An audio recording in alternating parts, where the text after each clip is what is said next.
A tēnā tātou, nau mai haramai ki tēnei wānanga ipurangi, He Kāinga Mokopuna. Welcome to He Kāinga Mokopuna webinar. I hope you're going to find this material that we present today valuable for your kāinga journeys. We're going to begin with a karakia.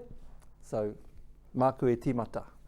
Manawa mai te Māori nuku, manawa mai te Māori rangi, ko te Māori ka iau, he Māori tipua, ka pakoru mai te pō, tau mai te Māori, haumie huie, tai ki e. In terms of the format today, we're going to begin with an introductory video. Then we're going to have a panel discussion, and then that'll be followed by Rihana's video logs. And then we're going to have Q&A, so please stick around for the Q&A session and make sure to put your questions in the questions box. And we look forward to all those pātai, and we should be wrapping up around 12:30, 12:45 today. So enjoy this webinar, and ngā mihi nui.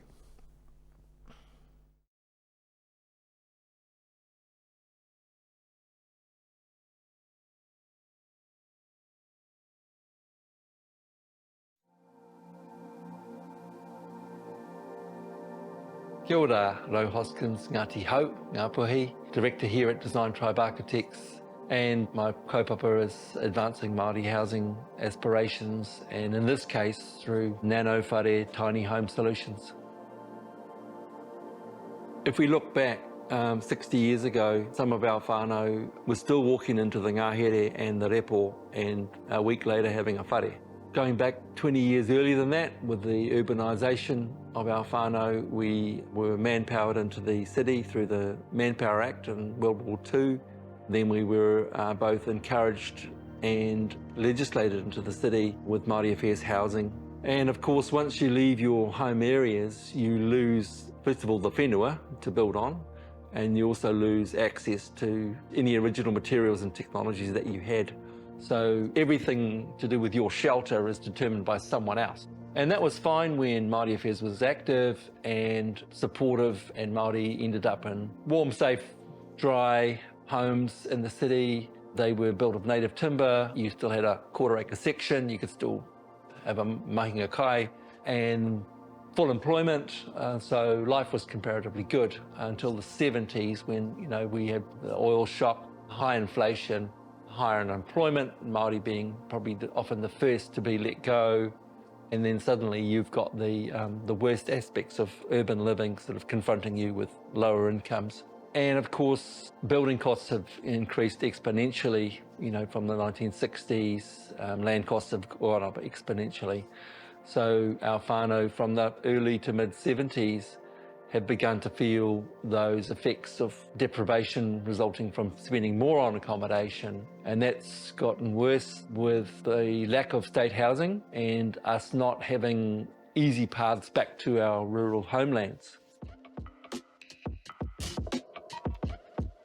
With Te Matapi, which is the National Māori Housing body that we set up in 2011, that entity is charged with supporting and advocating for Māori housing solutions across the spectrum. And for this particular project, the He Kāinga Mokopuna project, we're really just saying, well, okay, one of the solutions that we have at our disposal is the ability to build whare tāpiri or Kāinga Mokopuna, which is really taking that original simple Māori whare and the whole tiny house movement and saying, well, at a reasonably low cost and with some technical support from within the whānau, we believe that you can achieve improved living situations on existing sites for 20, 30K as a starter. And then over time you can add to that investment and add, kitchenette and ensuite and make that initial cabin or whare self-contained. So we're really just trying to reflect on the tiny house movement and what a kaupapa Māori version of it might be. Kia ora, ko Rihana. I mua takutanga mai ki konei, I noho mātou katoa nā tamariki me nā mokopuna kei te atutu. Kei reira e rua nā whare, tino tata mātou, I noho ana mātou katoa. E nei pai no te mea I taua wā I whānau mai nā tamariki o Anania. Ko te hehe o mātai, ka noho tata mātai. No te mea, i te wā ka pahuri ake, ka noho nai Māori roto i ngā papakainga. Aha ko kāre rātou i noho i te papakainga tūturu, i whakaaro atu mātai o me pehe. Ka hoko tētahi whare, ka noho nā tamariki, me nā mokopuna i roto i ngā whare e rua. Kia ora, ko Rihana Te Nana hau, o Ngāti Whakaue, Ngāti Tūwhareto, Te Ati Haunui a Paparangi, Ngāti Kuta. Our parents bought into Te Atu Peninsula a few years ago, and when we came back from Australia, there was an opportunity for us as a whānau to buy the house next door, which worked out really well for us. We had a 3-year-old then. My brother and sister were living in the same property, and our other sister was there. And it just made sense for us to all be living communally in the urban city, as it was really expensive and still really expensive. Some of the benefits would be having whānau to rely on when we needed to, sharing in kai and mahi and responsibilities for our pepe. So it was really, really convenient as the whānau grew bigger and bigger. As it grew and as we started having more and more children, the idea of having a papakainga where we could be more sustainable as a whānau as a whole became more practical for us. My name is Rihana. I live in a 4-bedroom house here in Auckland City with about 7 people. So it's me, my sister, my brother-in-law, their 3 children, and then mine and my sister's mother as well, all here together in this one lovely whare. So because these little kids that we have are getting not so little anymore, they're going to start needing some space for themselves, and then I'm still here and terrified of going out on my own. So the whole project was about finding a solution for this, and we put 2 and 2 together about having these funds and thinking, why not just build more space outside? And yeah, we're pretty much here at the tail end of the project, and we're like, damn, that thing is huge, and I get to sleep in it. I feel pretty good about having something concrete built that it isn't like a diminishing return, you know, for everyone involved. When we decided to build a cabin, when that was the final whakaaro, we looked into what we could do to establish that realistically. It's beneficial that we own our own building company, me and Ray, and Rihana's father is an architect, his mum and myself, we both come from ops and management roles, so there was no shortage of resources in his end. My name is Ray. I am from West Auckland, and I now live in Te Aratu with my missus and our 3 kids and her mum and her brother. So Rihi's lived with us since we've been here, and then our oldest, she's a teenager now, and I think it's more of she just needs her own space. It's nice to have your family close by all the time just because you can work off each other. We got their mum here, like Rihi's here. If we, like me and Nans, wanted to pop out for a couple of hours, we can always ask them beforehand. It's real helpful. It is real helpful. And then the whole idea of the cabin was kind of like brought up between everyone. I reckon anyone could do it if they just had a builder, like as a friend or as a family member. Like all they need to do is just refer back to them. Like, oh, I don't quite understand this. How do you go about getting this done? It's always easy for the builder to read the plans and just point them in the right direction of how to do it. It is hard. Like, I can say it's easy because it's what I do all day, every day. But for someone that has never been on the tools or knows how to read plans, yeah, it's hard. It's hard to read plans. It's hard to read measurements. That's why if you have a builder as a friend or in your family, it's always good to go to them, just ask them.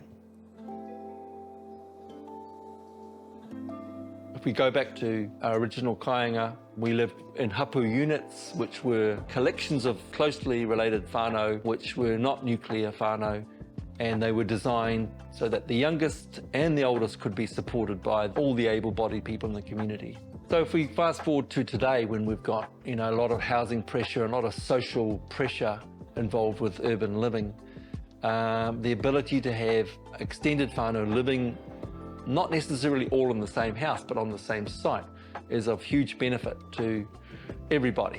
So for Rihana, he's got the ability to both give and receive support from that whānau unit, and it's no different to anyone else who wants a bit more independence, but likes to have that day-to-day contact and all the benefits of extended whānau living.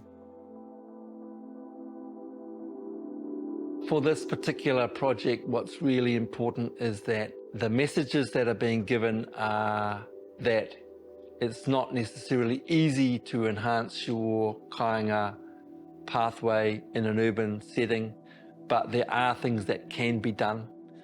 That if you look at the process that Rihana has gone through, he doesn't come with any particular housing knowledge. He's lucky that he's got a brother-in-law and a father who've got some knowledge. We hope that whānau, somewhere in the extended whānau, will have at least a builder. It's so important that our whānau can enhance their living situations, to relieve pressure on an existing house, to give our whānau member a high quality, warm, safe, dry housing solution from which they can plan their next step. We're offering 3 different housing solutions, which they're not an end in themselves, they're just part of moving people along their own journeys. And that once you've achieved one of these 3 options, then you could strategize for what your next move might be, and you can do so from a position of relative strength and a bit more confidence. It's kind of this notion of he whare kei aku ringa. We no longer have access to the repo and the ngahere to build those whare of old, but we can still harness some resources from within the whānau, within our own ability to lend, and also harness the skills within the broader whānau to help us achieve one of these 3 housing outcomes. I think the other thing is that as one person we could never have done it. We would never, we'd just like later. I don't have the bandwidth in my head to do it. But as a whānau of 4 adults and 3 children, 5 adults including their dad, we could do this. We could get that stuff and we could access stuff and we could talk about this stuff. So, I think whānau capabilities are important. But we also could put up with each other when we were all grumpy. For me, He Kāinga Mokopuna has provided us with a solution that fits our whānau. We've always lived intergenerationally, and I don't see that changing as we continue to grow. We might live in different towns, but we've always had a home base to come back to. And for my tamariki, I think that is the most important thing, is you could be anywhere in New Zealand, anywhere in the world, but as long as you have a home base and you feel you have a space there, that's what makes it a whānau home for us.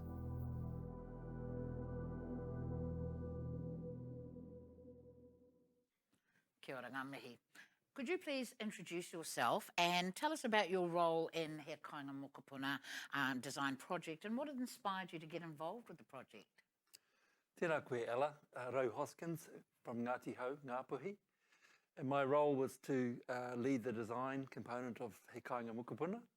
And that was really talking with the whānau, finding out what they needed, and also thinking about what other whānau Māori might need in terms of high quality whare designs. Kia ora. Kia ora.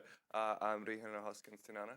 I guess my role is the lead Rangatahi researcher on this project. I think it kind of started as a dinner table conversation in passing where we thought, oh, well, we had these funds set aside. Maybe you could use this to sort of make a little space for yourself. And I thought, That would be cool. We didn't really take it seriously for a while, but then over time, the idea made a lot more sense for us as a growing family. And then, yeah, so we sat down, discussed what we were going to pursue here.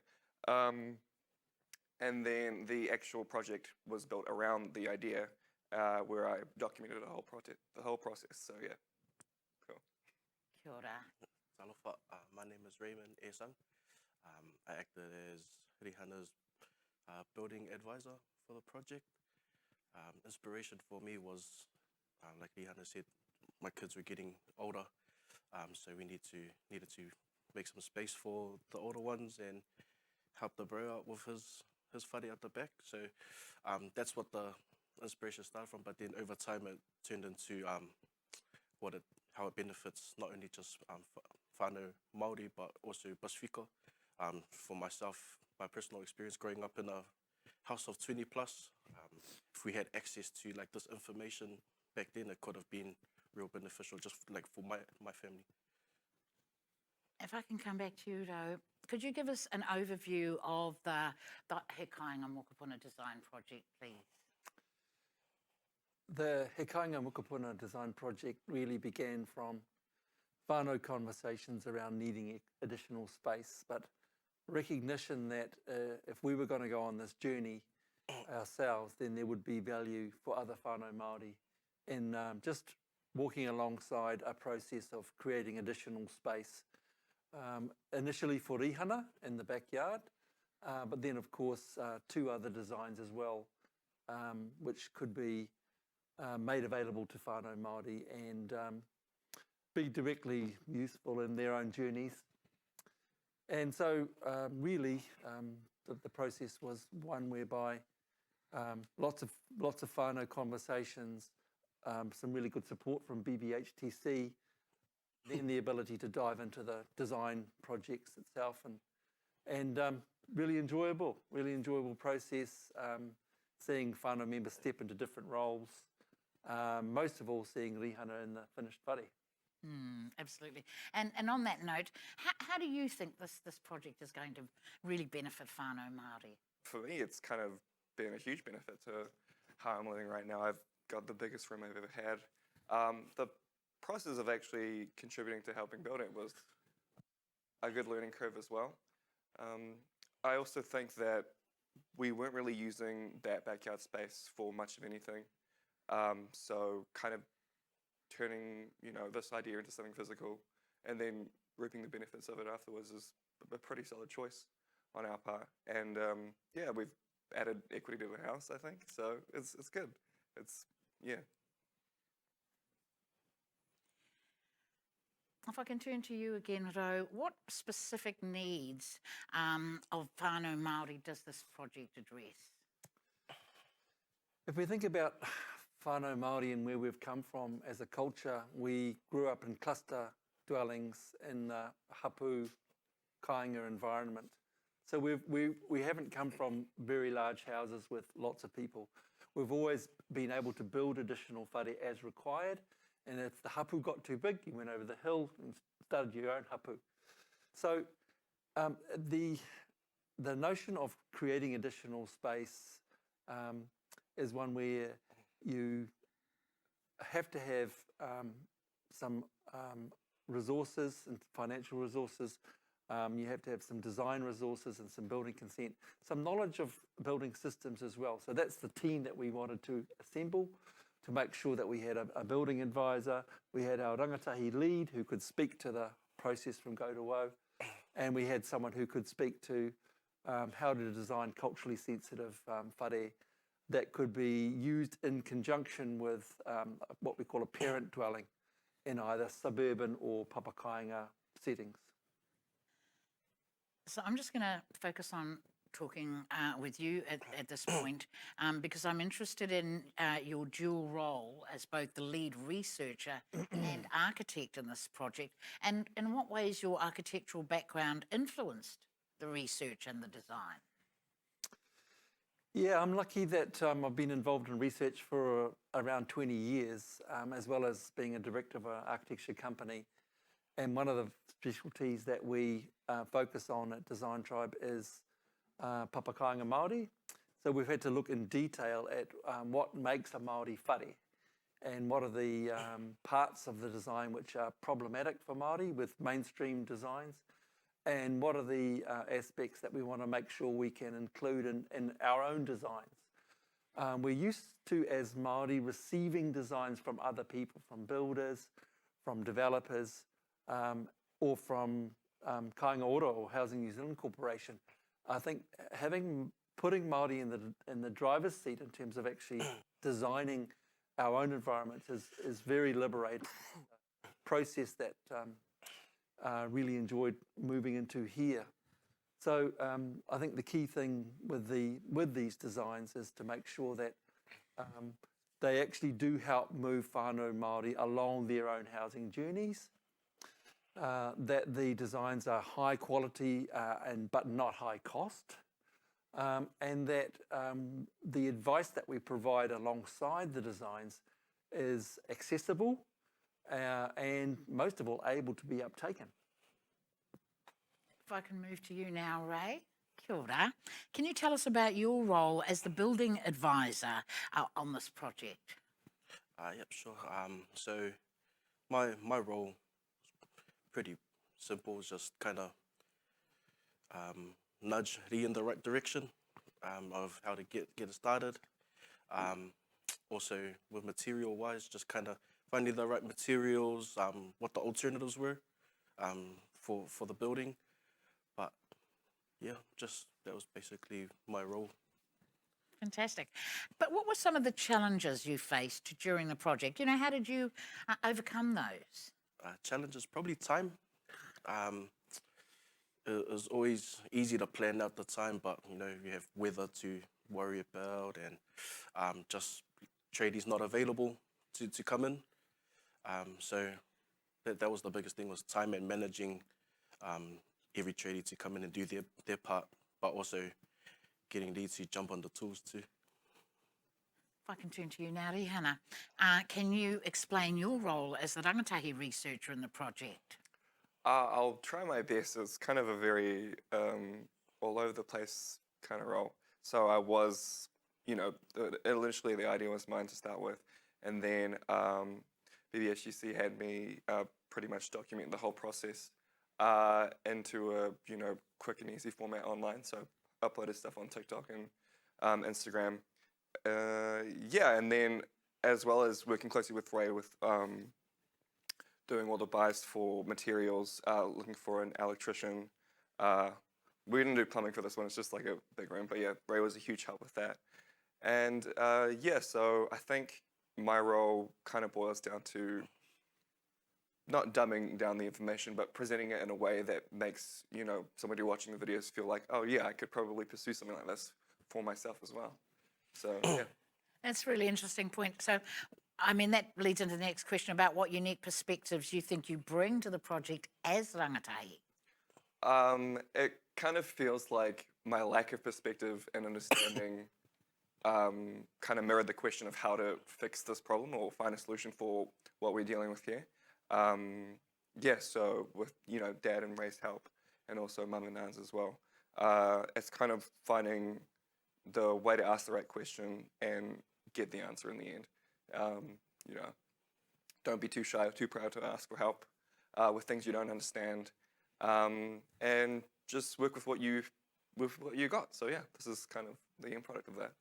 I mean, just as a comment, this is very much about bringing whānau together as a project, not just as an outcome, but as a process. So that's really amazing.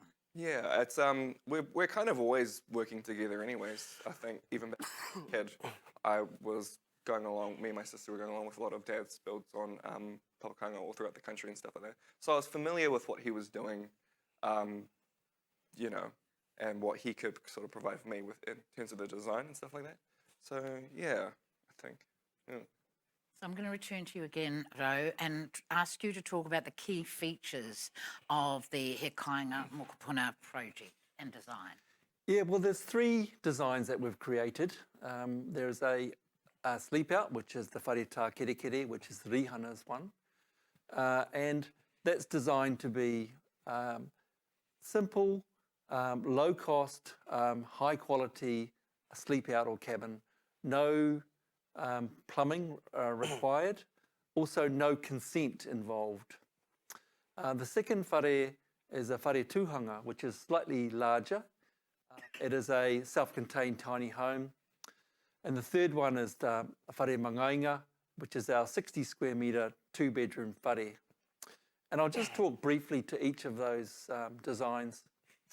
So Rihana's whare built in the backyard, 3.6 by 6.4 metres. It's designed to be able to be big enough to have a sleep out, a kitchenette and a ensuite to be added later on. It's timber frame, plywood cladding. Quite importantly, it's got a covered outdoor porch. Really important for Māori whare that they have a covered entry, but also a place to relieve pressure on internal environments. Being under 30 square metres, no building consents required, but we've developed all the plans necessary to build this whare and are making those available. The next whare is the whare tūhanga. It's slightly larger, 26 square metres, does require a building consent, but we've actually completed what we call multi-proof building consent plans so that the plans can be made available and they become pre-consented. Whānau will only need to have a consent for connections to services on their site. So a much more limited process and making it much easier for whānau. It includes a kitchenette and bathroom from the outset.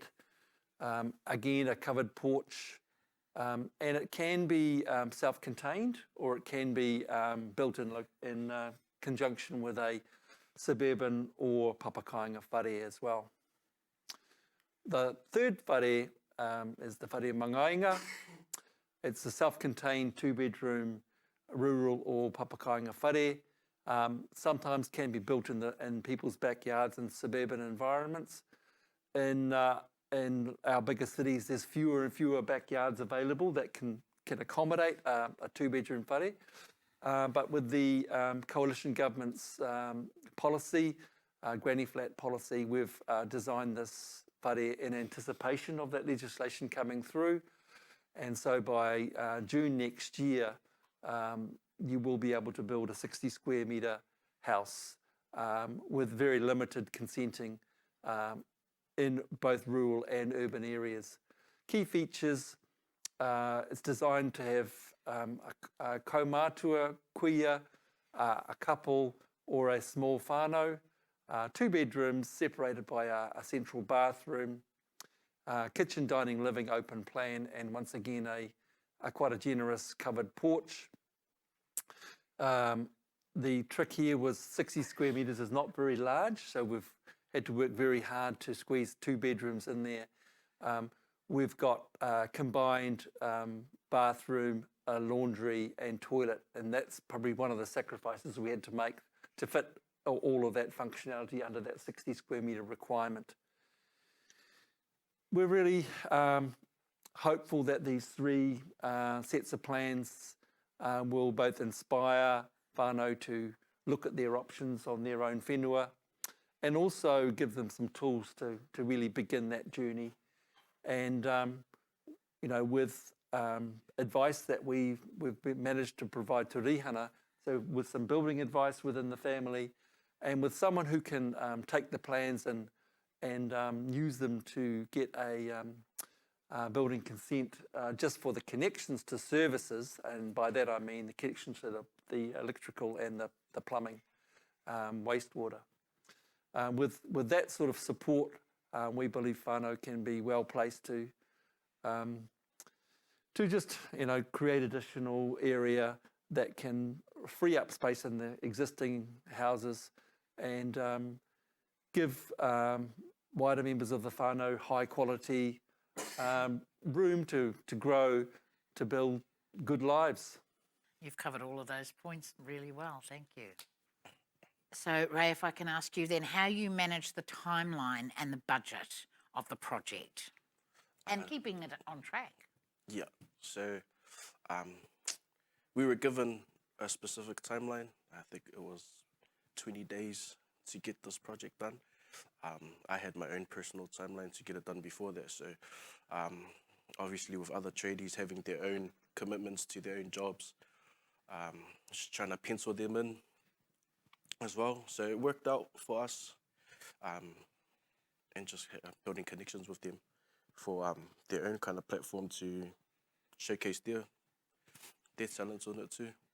And what sort of partnerships and collaborations were you able to create that really helped the project? Like I've had friends for like years that have been in the trades, like sparkies, plumbers, even builders as well. So like that really helped, like networking, help you know, obviously with our budgets and stuff. Obviously they would come in and quote something cheaper than, you know, other people, other builders that are charging it like 75, 80 bucks an hour. So yeah, that kind of worked. That was a win-win both ways. So Nice. pretty Yeah, good. I get that. I'm going to come back to you now, Rau, and ask how you ensure, or how you might go about ensuring these houses remain affordable for whānau. Well, I think the first thing that we've been able to do is take some of the costs of planning and consenting out of the equation. So there's probably around, you know, $3,000, $5,000, $7,000 worth of cost involved in just getting plans, simple plans created. So there's that initial benefit to whānau. We've chosen materials which are moderate cost but high quality. We've focused on timber. We've seen in the past some of our designs and some of the products come through which have not been good materials for our whānau. We've made sure that we've used timber where we can, so it's a sustainable material, able to be worked by skilled and semi-skilled people. A lot of plywood. We've found that plywood is very durable, robust, tamaraki proof. That includes plywood floors, double glazing, of course. We're trying to create healthy environments. I think the other thing about cost is always, with whānau Māori, the land is available. So that's a key consideration that whānau are already bringing to the table. They're bringing the value of the whenua. So it's just the build cost, and we think that each of these designs can be prefabricated. We chose to build on site for Rihana's whare because it was a tight backyard situation. But we think each of these designs could equally be built off-site, trucked onto site and then repiled and connected to services then and there. I think the other economies that whānau can find is through their connections, and that's what Ray was talking about. Effectively encouraging whānau to build and sustain relationships with those key tradespeople, and as well as encouraging the mokopuna and children to move into the trades. Yes, university education is great for some, but there's a huge need for whānau Māori to have access to particularly builders, plumbers, electricians. And I think with those relationships you can bring costs down considerably as well. And also get us more builders in the trade. Absolutely. That's a brilliant idea. I'm going to keep on with that actually and talk about your thoughts on moving forward with this project. Well, we think we've provided 3 designs here, and there are actually probably a couple other designs as well that could be created. So we've only gone up to 2 bedrooms. I think we could go up to 4 bedrooms at times. But I think if we had, say, a 4-bedroom and a 3-bedroom design option, also multi-proof consented, in other words, has gone through MB already and been consented, then I think we'd be able to have a full suite of designs which can be made available to more whānau with more whānau members, more complex needs and so on. I also think there's a huge role for these whare to be built in connection with each other. So in other words, instead of just building one whare, you choose to build two of type 1 and then one of type 2, etc. So we can move back to those cluster kāinga that are our origins. Absolutely. That's a brilliant notion of kind of having come from that and going. I'm going to now, if I can, move to you as well, Rihana, and see how you see the project evolving into the future, because as a rangatahi, you are influencing and talking to that community of rangatahi. I think aside from being a strange amount of fun, the whole project was, like Dad was mentioning before, the idea of cluster living with a few different versions of these whare built together, I think can be really appealing to a lot of young people. If they want to, crazy idea, you know, go in on a bit of land all together and then live sort of communally in this way like we used to, I suppose. I think even some of the older versions of what we were thinking about doing was like a loft situation, something a little bit taller, which would have needed consent, I think, just purely because of the height. But that verticality is also another interesting and appealing way we can use space like this, which I know for me, I was really interested in initially. Yeah, I think in the end, I do want to see other people, other whānau around the country take on these designs and, you know, maybe challenge themselves to see what they can come up with in their own terms or in their own way with, you know, what they have. So, yeah, it's cool. And that's, I think, a nice lead into this notion of what you hope are, what your hopes are for rangatahi Māori in terms of housing and living arrangements. I honestly just hope people can kind of get the same benefits that I have from this project, like just space for yourself, or, you know, maybe with a spouse or other family members as well. You can kind of achieve the balance of, you know, having your own area and then still contributing like a whānau to, say, a main house or a main group of people that you're living in conjunction with. So, yeah, I think it's a good thing to pursue. I think that's a really nice place to come to a conclusion of our kōrero, because you've introduced us to the project, the design components, but at the end of the day, what we've really seen is a whānau working collaboratively, building networks, building a whare, but also providing a really important model that our other whānau can easily and relatively affordably take to create their own papa kāinga out there in the community, to go back to the kāinga, to be able to create little villages for ourselves and our whānau moving forward. So thank you very, very much for your whakaaro and your moi moi a. Kia ora, my name is Rihana, and I live in Auckland City with a bunch of my family, all together in one property. Auckland's a really fantastic place to live if you like the city lifestyle. And you know, you're looking for work, but the problem is that it is getting very expensive to keep living here. And yeah, that alongside the fact that my nieces and nephews are growing up and they're going to start needing some space of their own here, I'm running into a problem where things are getting a little bit cramped in this current place. So basically one day a very simple idea struck me, and I was just like to myself, why can't I make more space for me just out in our backyard? So I workshopped a few ideas about like a design for a cabin, basically thinking about what I needed, and really it was just one room. We got amenities for our second story and our floor story as well.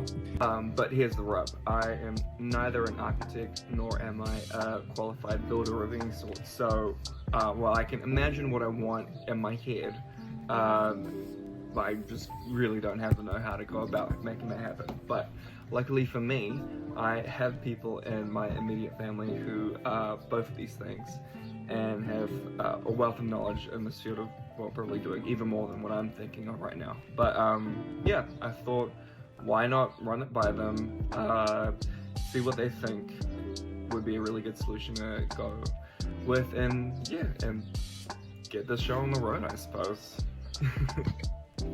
Don't forget to like and follow, guys. Cheers.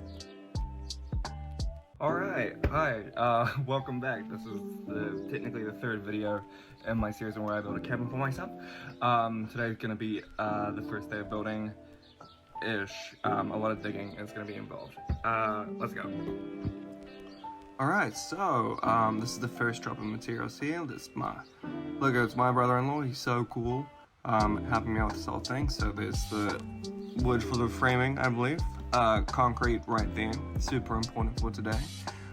Those fat little logs are the piles, really important. And the big ones there are the ply sheets that are going to be basically covering the whole floor. And yeah, pretty good. And the total for all this was about $4,000, which I think is pretty neat.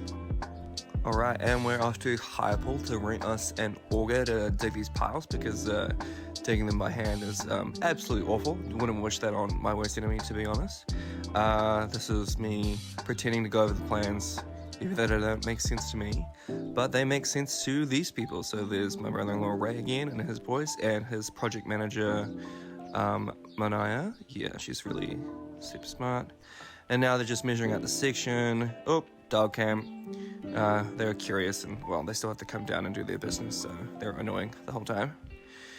And yeah, this is just the boys spacing out where they're gonna dig. So as far as foundations go, you usually got 3 options for buildings. You can go with either concrete, timber, or screw piles. I went with timber with the idea that you could move the cabin somewhere later on down the line. And here's where we ran into a bit of a problem. This weirdly deep bit of concrete that we had to dig out beforehand, and now we're just having a break before the boys start digging. Oh look, they're digging. Wow, super cool. Yeah, that thing is beastly, and I'm really happy that it made me operate it. Pro tip for when you're actually digging piles, if you can't find any solid ground as you're digging, just dig either wider or deeper, because you need to come into contact with something really solid like clay if you don't want your cabin to sink into the ground. So yeah, who knew that? And yeah, damn, that's day 1, all 10 piles dug out. That's Son, come to have a look at what we're doing. Honestly, having the whole thing start is pretty nerve-wracking, but it's happening, so pretty stoked, I guess. You ready? Like it and follow for more updates. Okay. Alright. This is, what we're dealing with at the start of the day. Actually taking voiceover. January 20th. Alright, and this is the start of the day. Still working on the wall framing, weather permitting, hopefully it's all good. And today we're going to be using the drop saw. Yeah, super cool. It's actually a lot safer than it looks, so you know, no one's going to cut off a finger or anything like that. But anyways, if you were looking to sort of hire one out for a day, you can get it for $96 roughly for about 4 hours, and then a little more after the fact. Depends on where you go looking. Alright, and so yeah, inside what's the cabin right now. That wall there is going to have one little window, because in the future it might be turned into a bathroom. So that's roughly the dimensions I gotta find. Shouldn't be too hard, right? And here's our second drop of materials. This is all the timber for the roof, so the beams, and whatnot. But anyways, here's me cutting up the nogs for the wall framing. I did have to speed this footage up a lot because I was pretty slow at measuring a lot of the stuff, but yeah. Better to get it right than rush it, I think. But yeah, for the second drop of materials, it costs about $1,267 for 16 lengths of 6-meter beams. So yeah, pretty decent, I reckon. But anyways, here's the man, my brother-in-law, cutting out little sections on the roof framings. You know, since the roof's at an angle. This is just so it's nice and flush against the framing of the front wall.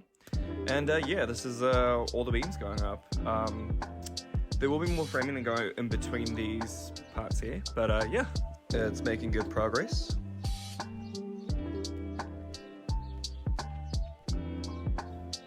Yeah, this is where they let me use a nail gun and get a few of the knobs in between the walls. Just for a little bit. I tried my best to get them pretty level and straight. I think I did a okay job. But yeah, it was fun, I suppose.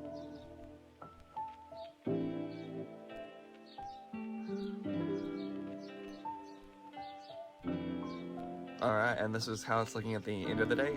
It's pretty good. The roof and the walls are mostly up and framed, but I did bang my nail on something. Anyway, stay tuned for next time. Ka nui te mihi kia koutou katoa. Welcome to the Q&A session of this webinar, and I'm joined by our panel again. So you've still got time to add your questions, but we've got a number of questions here for our team to start the day. Kia ora. So this is a question from Miriata Wharau. And what if your whenua is rural and therefore there is no infrastructure? Yeah, I think it's a really good question. A lot of our whānau are actively involved or considering building on rural land. Each of these three designs is designed to be applicable both for urban and rural situations. The first option, the one that Rihana built, doesn't require consent because it's under 30 square metres. So that can be built and the plans are available. And it doesn't have a kitchen or bathroom anyway, so it can be built simply as a starter cabin. The other two designs both have plumbing in them, of course, bathrooms and kitchens. So they need to be connected to either your own alternative energy supply, normally solar. So both of these other designs can have solar panels added to the roofs for your electricity. For your plumbing, you're going to need a water supply, and of course that would come from either from the roof into a tank or into from a puna or any other water source. And then you've got a wastewater as your last one. So wastewater, you can use a composting toilet for either of those second designs. And there's quite a few different composting toilets available now that are really good and don't require emptying very often. And of course the other option is to put in a septic system for your Papa Kāinga. So if you're just building one of these smaller whare, I would just look at a composting toilet. If you're looking at a larger Papa Kāinga with more than one dwelling, it's worth putting in a combined septic system, which there's a lot of companies that can provide those. Oh, kia ora, thank you. Actually, just to throw another thought to that, I know also that some of my community whānau in the rural areas are putting in swales, so that you're not black water like toilets, but the stuff from the kitchen sink. Yeah. You don't want that going necessarily straight into the whenua or the waterways, so building a little pond, with tākerekere around it as a way of cleaning also. So that's your grey water, and your grey water comes from your kitchen or your hand basins or your laundry. And that doesn't have to go through a septic system, as you say, Ella. That can go into a different type of treatment system, which often is just tākerekere or sometimes a repo or small wetland that you can create as well. Again, online, a lot of resources around creating your own grey water system. So if you have a composting toilet, that's fine for that, but you still do need to deal with those waters as well. Kia ora.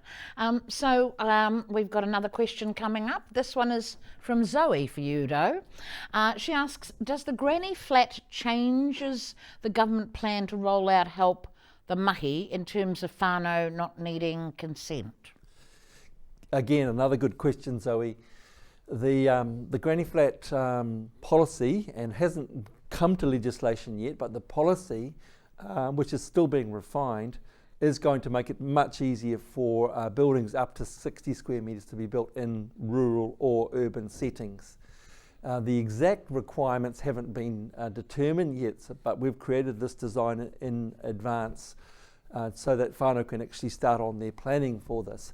What it's going to mean is that you're going to need an LBP or a licensed building professional to actually build the house. So the house still needs to be built to code.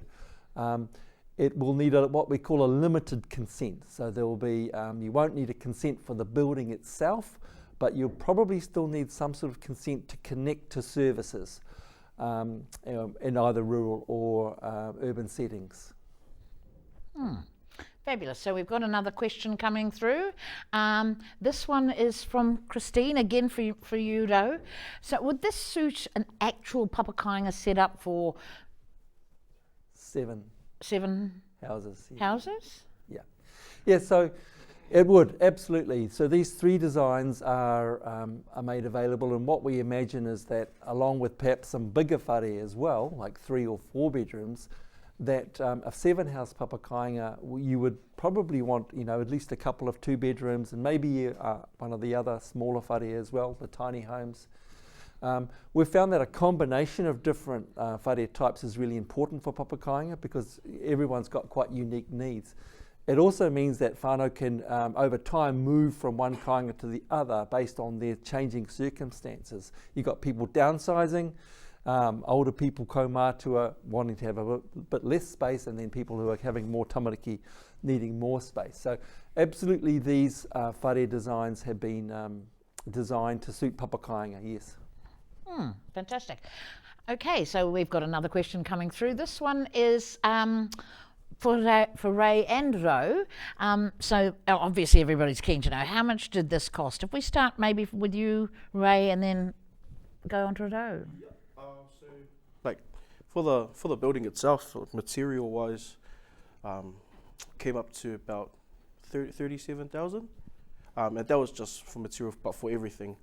On top of that, we had labour to pay for, but labour varies. I think the objective of this was to get people to get builders and their family and stuff, and use their connections to, or even just use their own family members for labour. So, 37,000 was the price for materials, at least.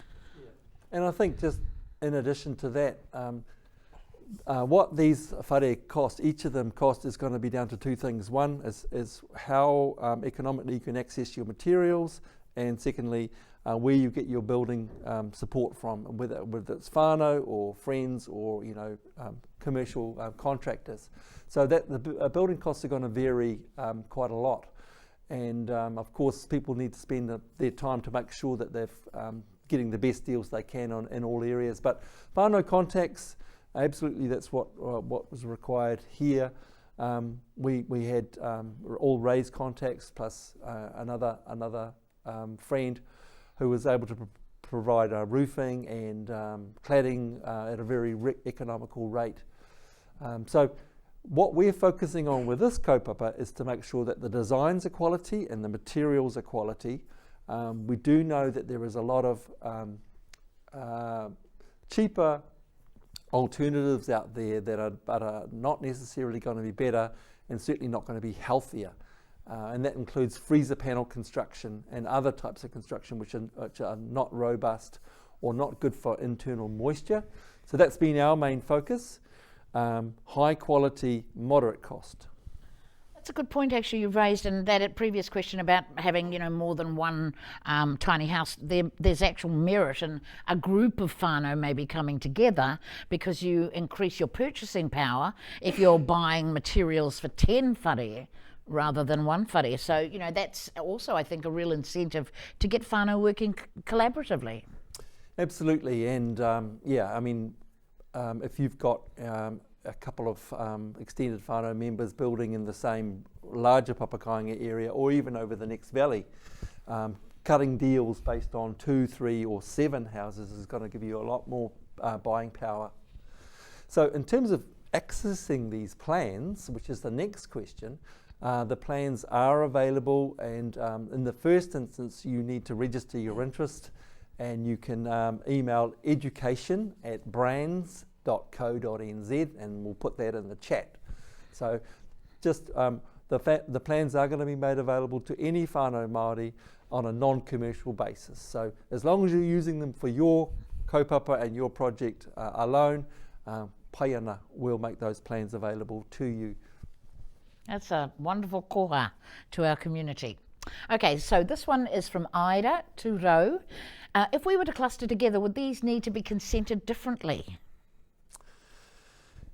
So individually, what we've done is the first whare tākerekere, the one we built with Rihana, doesn't require a consent, so the plans are available. You can go ahead and build that right away. The second and third whare will only need consent to connect to services.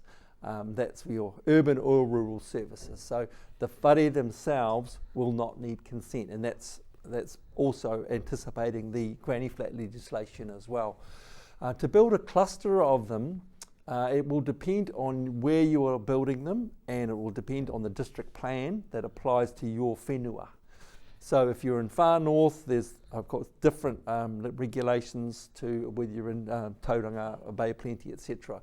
So what you need to do is to speak to your council planner and talk about the zoning that applies to your land block, and they'll talk to you about what's required in terms not in terms of building consent, but of course of the resource consent.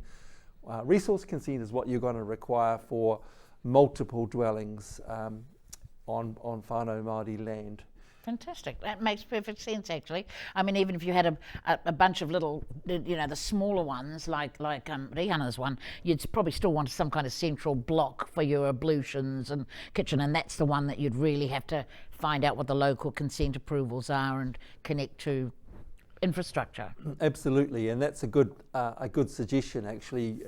A lot of whānau are considering this right now, is building a lot of smaller cabins and then having a central ablutions and cooking block, which you do get consented, but all the other actual living whare don't require a consent, or can rely on the multi-proof consent that we've got for the second whare tūhanga.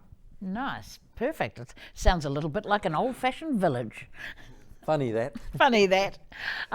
Okay, so we've got another question here from Zoe, again for you, Rau. In terms of hapu and iwi engagement, have you got that question disappeared, any directive documents on how they could support or fund whānau to utilise this resource? Yeah, so I think in terms of hapu iwi engagement, it depends what you're engaging with hapu and iwi for. Sometimes they may be involved as part of a broader affected parties in a resource consent, so you might need hapu or iwi support for your papa kāinga, in which case just go directly through your channels. If you're talking about engaging hapu and iwi in their projects themselves, or getting their support for your project, more and more iwi are getting involved with as Māori housing providers and are registered housing providers, and are much more active in this space. And of course, Toitū Tairāwhiti is very active in this space right up the coast. Whakatohe is very busy, and also in the north, we've got a number of different support entities in Taitokero as well. So talk to your local representatives from your particular area. It is fair to say that most papa kāinga are now being built not by individual whānau, but by trusts and iwi or hapu entities, because those larger bodies have got the wherewithal and experience and resources to effectively umbrella whānau into papa kāinga developments. And you raise an interesting point there too, is that many of our urban whānau are really using this as an opportunity to make those connections back to their hapu and iwi that may not have been actively engaged with them, but now is a really wonderful opportunity. Find out who the chair of your Ahu Whenua Trust is, or what your whakapapa connections are. I think that's a really amazing way of bridging your aspirations for a home with connecting with your iwi. Aye, kia ora. Okay, so we've got another one here from Zoe, again for you, Rau. You're very much in demand today. I think I've read this before. Yeah. Sorry. This one's from Alex for Ray and Rau. Yeah. I think we've also dealt with that, have we? Material for costs? the second whare. Oh, now that's the one, that's the 2-bedroom one, isn't it? Yeah. So for these second two designs, we haven't built those yet. We've we've basically designed them economically in terms of space and materials, but we haven't built those yet. So what you would need to do is apply for the plans and make them available to your builder and to your suppliers, and then get those costed, get your materials costed off them. So that's and would, you know, if whānau are accessing these plans, we'd be really keen to get feedback in terms of, you know, what it costs them and what it costs in one area versus another and so on. So it'd be really nice to have a two-way conversation as these plans get rolled out. That's such a good idea, because this website obviously is going to continue, and I think it's a really nice way for those of you listening now, engaging in this process. If you get to do this and make use of these resources, try and figure out a way that you can actually be information sharing amongst each other. Because yeah, obviously the 2-bedroom whare is going to require plumbing, which the first one didn't require, and a bit more infrastructure. So it will be more expensive, won't it? Yeah. Probably less cost per square metre, because the larger you go, the square metre rate goes down. But just one more thing to add on all 3 designs is that they've all got covered porches or maho, and of course these can be built later, or they can be built at the outset. But it's really important to have some cover at your entry. There's nothing worse than coming home and it's raining and you've got the shopping and you're just trying to get your key and open the door. But the maho is really important for coming and going, but also spending time outside when you don't have a huge amount of space inside. It's also a tikanga thing, isn't it? Because i mua rā, all of our whare had that, and that was an enormous part of the welcoming process. So I mean, I think it's a really beautiful part of the design. Yeah, and it's something that tiny homes don't acknowledge, because they're all about being, you know, transportable. But I think, you know, our response to the tiny home movement is you must have a maho. Sooner or later, you've got to have that covered porch, put the mokopuna out there, have your cup of tea, and also just relieve some pressure on internal space. Absolutely. So let's see, do we have any more new questions coming through? Now, remember, you've still got time. If you have got a question, you can find the question function on the website, add your, and it doesn't even have to be a question, it could be a comment. You may actually want to, I know there's a bunch of you out there all over the motu and maybe from around the world.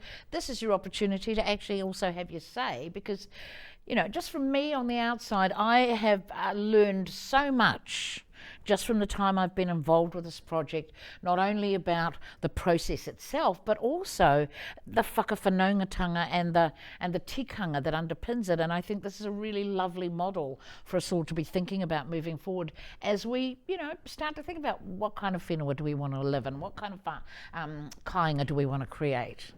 But anyway, Casey's here, and she's got a question for you, though. Is a resource consent required for building on whenua Māori?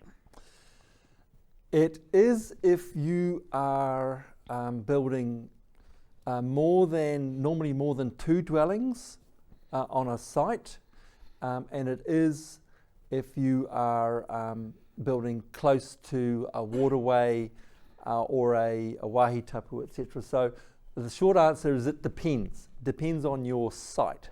But if you're building normally less than 2 whare, or up to 2 whare on a land block, there's no resource consent.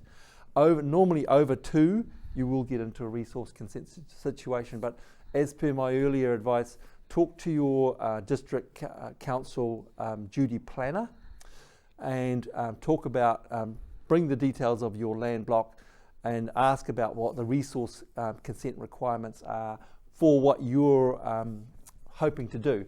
So normally if you're building, you know, a papa kāinga of some description, which is normally 5 or more dwellings, normally you will have a resource consent requirement, and that could be quite straightforward, depending on your council that you're within, and also depending on the nature of your whenua as well. And in your experience, is it useful also to have a look on the Māori Land Court site? I mean, I have to say, on my own personal experience, sometimes I get good information from that site, and sometimes I stagger away not very well informed. But that's just my own personal view. Yeah. So, and that's a good point, Ella, around Māori Land Court. It's our first port of call. Before we even get resource consent, we need whānau consent. and that means talking to all the whānau on our land block, and that can be sometimes harder than talking to council, but that's another story. In terms of recommending tradespeople, this question from Brian to Ray, I'll pass that over to you. Yeah, ASM, call us. But for me, it's more like I can recommend someone, but I think the big thing for this project and for your own project will probably be to find a builder that you know and trust, because they'll probably most likely have your best interest at heart. Last thing you want is to get a builder that someone recommended. They come in and charge you whatever amount of dollars for something that's not your vision. So personally, I think that you should seek out someone that's in your family or just a friend that you trust that'll get the job done for you properly. Can I add a question to that? Because you talked the other day, Rau, about, we need to encourage more of our rangatahi into the trades, particularly building, plumbing, sparkies, that sort of thing. How long does it take to qualify as a builder if you get an opportunity to go and train or get yourself through a program? Standards usually 3 to 4 years. Okay. But it's more about us just, especially the young generation of Māori and Pacific Islander, just putting in the work. Yeah. And there are more apprenticeships available now as well, are there not? So, whānau, just grow your own builders. Anyway, we've got a question here from Rangatahi to Rau, and the question is, in terms of kaupapa Māori youth transitional housing, is there a question or a comment there? Okay, let's turn to Tiffany, shall we? So, do you have plans for amenities and Utilities block. Yes. We don't have. For this kaupapa, we've developed plans for the 3 dwellings. We don't have specific plans for an amenities block, but they're not terribly difficult to design. And if there's architects in your area, you can talk to us at Design Tribe. But I think it's a good way to go in terms of putting a lot of emphasis on your communal dwellings. It's a bit like a marae. You put your money into a really good kitchen and a really good ablutions block, and then you can live reasonably humbly. So for this kaupapa, just the 3 sets of plans are being made available. For other designs, there are lots of different places you can go in your particular areas, and if you can't find support, come to us. Yeah. Oh, fantastic. That sounds great. Listen, we have got that question. Aroha mai reretai. We've got it now, and you're asking, Rau, in terms of kaupapa Māori youth transitional housing, is there capacity to have conversation with an organisation about this kind of kaupapa? Yeah, really important. I think there's, instead of boot camps, bringing our rangatahi into, a youth transitional housing programs. We've seen so many good results from Māori housing providers having dedicated programs for rangatahi, both in terms of the building of the whare themselves and also being able to be housed in these dwellings, because there's a huge issue with Māori youth homelessness and very few spaces around the motu. So we're talking with one organisation right now about building a group of tiny homes to take youth transitional rangatahi to provide high quality accommodation with a parent block that will support all their kitchen, dining and ablutions needs. Fantastic. That's really heartening. Now we did have another question, I think, from Gilly around the role of community housing providers, because there are a number of them already active in the market. Is there a way to work with them? Absolutely. I think if you can look to your Māori community housing providers in your area, there's around 25 Māori providers now licensed, registered. And so you can normally find one in most parts of the motu. There are also some non-Māori housing providers in urban areas that are very active as well. And their kaupapa is about, housing those people who need housing most. So they don't have a commercial imperative, they're there for the kaupapa. So Māori housing providers, if you can go on the Te Matapihi website or contact Te Matapihi, we have got a whole group of Māori housing providers. What is that? Is it just www.matapihi.org or .co.nz? Just if you just Google Te Matapihi, yep. and you'll find our national Māori housing provider. So those community housing providers, they can either provide a direct role in terms of ushering you into a housing development, or they can umbrella you or your organisation and provide that type of support as well. Fantastic. Now we've got a question here from Lee for you, though, and I think this is one that a lot of people are thinking about in terms of the amenities block, and whether they need consenting. Yeah, Lee, they do need consent, because if you think about the wastewater that's created from an amenities block, it's going to be quite substantial. So, of course, what we need to make sure of is that wastewater is appropriately dealt with in the whenua. And as Papa Kāinga, as kaitiaki of the whenua, we want to make sure that we're doing the best by our whenua. So we do need to have a resource consent, which will primarily focus on the wastewater system and how you are pre-treating that wastewater and then percolating it into the whenua in a way which is going to be have no detrimental effects. Good point. So we've got a question coming through here from, is it Marcus? Asking you, though, about how decisions are governed by, or how they're made around housing. So in terms of legislation, we've got the Building Act. So the Building Act effectively provides all of the different legislation around what we can build, and making sure that it's going to be weather tight, structurally sound, earthquake proof, etc., wind proof, etc. So the Building Act is our primary document that we have, and the designs that we're providing have been developed to help navigate our way through the Building Act and the Building Code, in fact. So we're looking at pre-consenting, so that we're effectively building, we've designed to the Building Act, and then we'll be able to, whānau will be able to have a much easier ride through the consenting process with the dwellings themselves being pre-consented. So Marcus has added actually an interesting additional point to this question around whether Rangatahi might want to build a shed for practice. I mean, if you said before, if it's under a certain size, they don't need consent.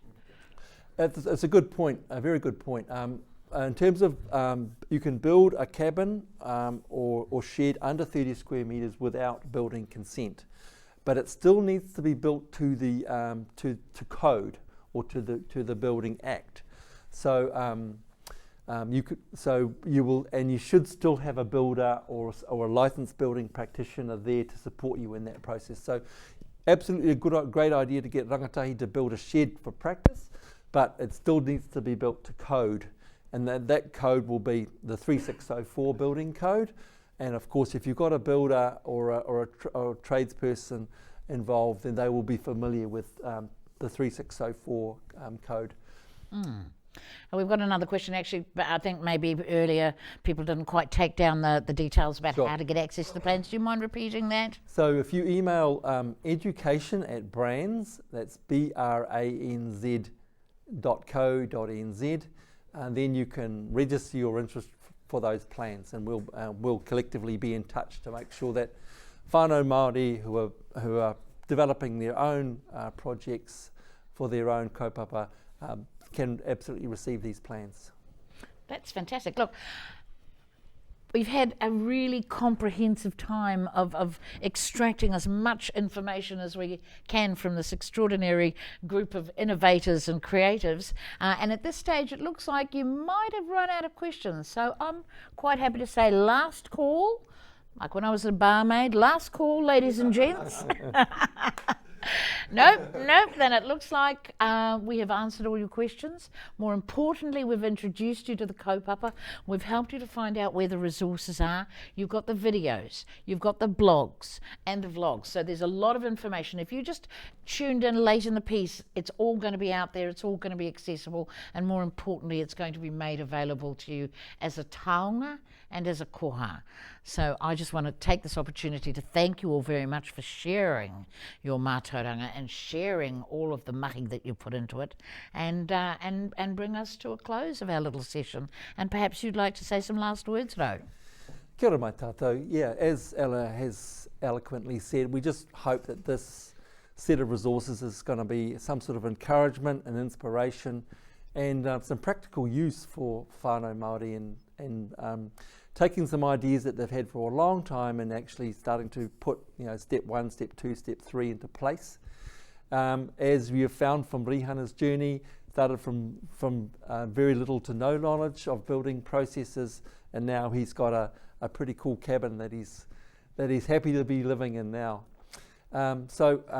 Just once again, kia kaha, kia maia, kia manawa nui, and maku e whakakapi tō tātou nei wānanga ipurangi mo tēnei rā.